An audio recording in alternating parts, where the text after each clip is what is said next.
Naye gavana wa zamani wa Kiambu Ferdinand Waititu amepata pigo kubwa baada ya mahakama kuu kuamuru kutwaliwa kwa mali yake ya thamani ya shilingi milioni 76 na laki mbili. Aidha, mahakama pia imeamrisha kuwa sehemu ya ardhi ya shilingi milioni 3 inayomilikiwa na mkewe Susan Wangari Ndung'u irejeshwe. Hii ni kufuatia kesi iliyowasilishwa na Tume ya Maadili na Kupambana na Ufisadi EACC ikidai kuwa Waititu alijipatia mali ya shilingi bilioni 1.94 kwa njia tatanishi alipokuwa mbunge wa Kabete na baadaye akiwa gavana wa Kiambu. Safin Achieng' Ouma ana kina cha taarifa hiyo. Aliyekuwa gavana wa Kiambu Ferdinand Waititu amepata pigo lingine.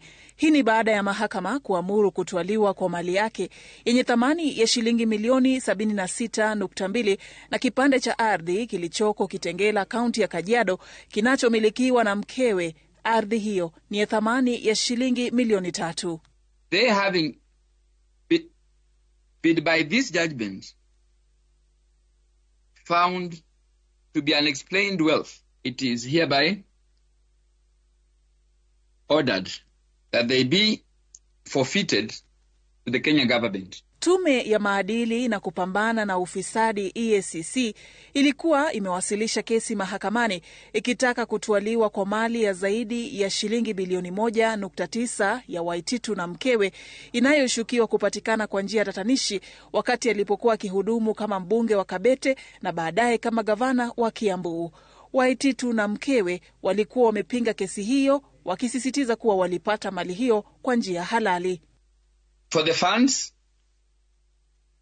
and the properties in respect of which are found there to be sufficient explanation, it is hereby ordered that they are forthwith discharged. Uamuzi huo wa mahakama unaweka msingi mkubwa kwa kesi za ufisadi na unajiri chini ya mwaka mmoja tangu Waititu ahukumiwe kwa makosa ya ufisadi na kuhukumiwa kifungo cha miaka 12 jela au faini ya shilingi milioni 52.7.